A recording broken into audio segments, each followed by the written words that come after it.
Selamat datang untuk mata kuliah Jaringan Komputer D3 Teknik Telekomunikasi. Topik kita pada pertemuan kali ini akan membahas terkait mengenai network layer. Sebagaimana yang telah kita ketahui, network layer pada OSI layer merupakan lapis ketiga. Sementara untuk model TCP/IP network layer kita sebut juga dengan internet layer.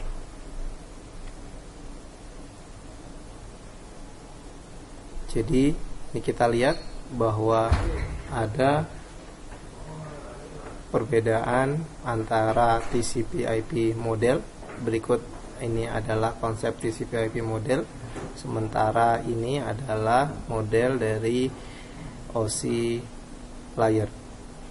Di OSI layer, network layer berada di lapis ketiga, sementara internet pada model TCP/IP berada pada layer kedua. Yang perlu kita ketahui lagi terkait mengenai network layer, ini ada proses di network layer kita sebut dengan paket. Jadi mulai dari data itu terletak di aplikasi, presentasi dan sesi. Sementara segmen letaknya ada di layar transport, paket ada di layar network, frame ada di layar data link, dan bit ada di layar physical.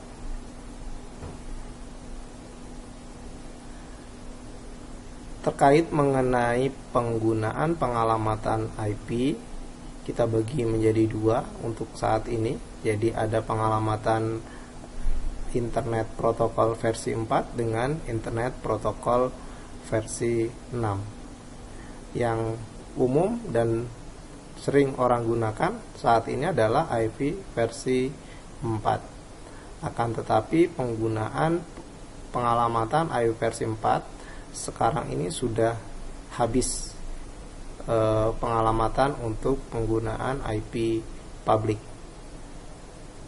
Jadi penggunaan pengalamatan IP digunakan untuk proses routing. Jadi komunikasi satu titik dengan titik yang lain, dari satu negara ke negara yang lain, kita menggunakan pengalamatan internet protokol. Karena walaupun 2/32, hal ini memiliki tetap keterbatasan karena seluruh PC itu sifatnya unik. Artinya tidak boleh ada yang sama dalam satu pengalamatan IP address yang sifatnya global.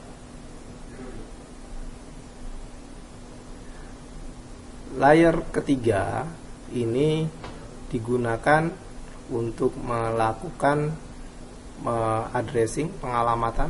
Jadi pengalamatan ini merupakan ciri khas dari sebuah PC yang tidak akan sama dengan yang lainnya. Terus juga akan melakukan proses enkapsulasi data. Enkapsulasi pada layer ketiga kita sebut dengan paket. Dan selain enkapsulasi juga ada proses dekapsulasi, yang artinya menghilangkan proses pengiriman paket menjadi layer yang lebih tinggi di atasnya. Contoh dari network layer selain IP versi 4, tadi telah disebutkan juga IP versi 6. Bahkan sebelum standar dari OSI layer ditentukan, dulu ada yang disebut dengan IPX, Internet Network Packet Exchange. Ada AppleTalks, ada Connectionless Network Service atau CLNS atau CLNP. Ini merupakan contoh dari network layer protokol.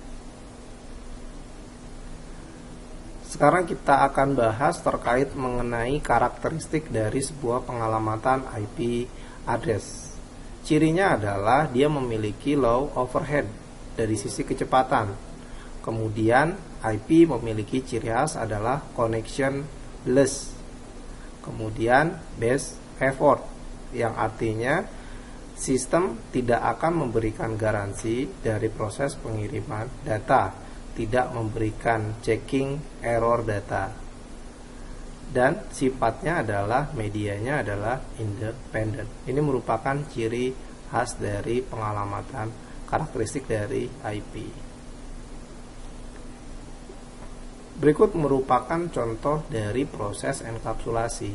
Jadi segmen yang bekerja pada transport kemudian berubah menjadi sebuah pengalamatan paket.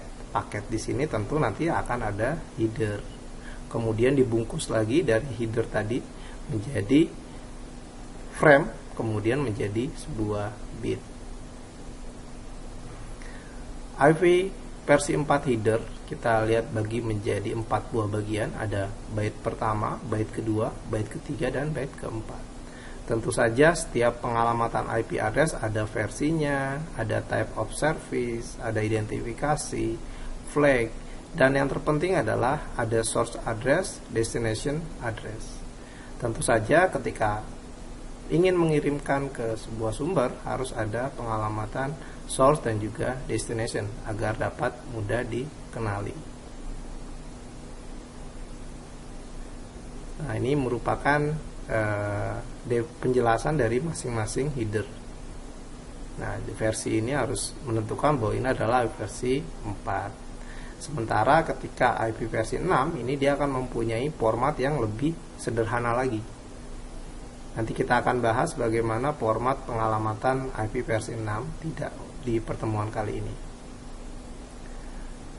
Pengalamatan IP address digunakan untuk splitting network. Jadi ini merupakan contoh dari satu broadcast domain ketika tidak menggunakan sebuah router.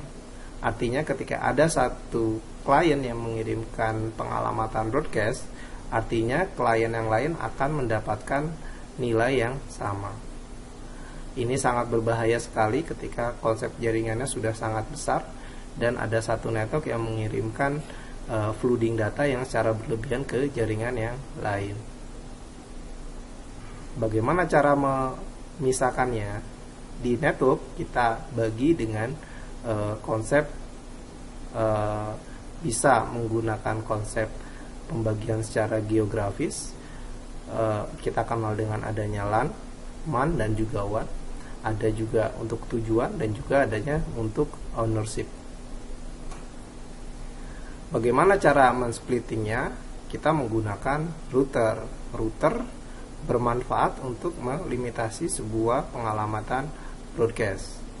Security juga dapat dialamatkan di fungsinya dari sebuah router. Berikut merupakan contoh dari pengalamatan IP versi 4. Ini adalah contoh dari pengalamatan kelas C, yang artinya ada 24 bit yang harus sama. Jadi ada di 192 8 bit, 168 8 bit, 18 bit, 8 bit. Di sini merupakan 24 bit. Sisanya 8 bit digunakan untuk porsi dari host atau alamat unique address-nya. Jadi network di sini dalam satu network ini yang disebut, jadi ini harus sama satu network dengan network yang lain. Jadi untuk proses komunikasi 192.168.2.30 dengan 2.32 ini dalam satu jaringan yang sama dengan /24. Berikut juga dengan /24. Artinya klien 1 dengan klien 2 dapat berkomunikasi dengan baik. Begitupun juga dengan router, karena ini merupakan dalam satu jaringan yang sama. Bagaimana ketika berbeda jaringan? Maka harus menggunakan gateway sebagai media perantara. Gateway ini apa? Router yang bisa mengidentifikasi. Default gateway biasa digunakan pada PC address. Default gateway letaknya setelah subnet mask. Jadi selain IP address, subnet mask di bawahnya harus ada default gateway yang mengarahkan ke alamat router. Hop merupakan jumlah dari lompatan dari sebuah router. Tabel routing dan forwarding merupakan hal yang harus salah satu fungsi dari yang dimiliki oleh sebuah router. Nah, ini merupakan contoh dari pengalamatan pada router yang memiliki dua buah jaringan yang berbeda.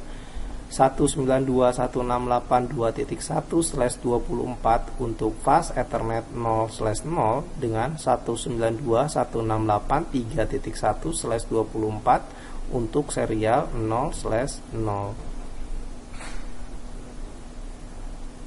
Router dapat berkomunikasi baik dengan menggunakan static routing maupun dynamic routing.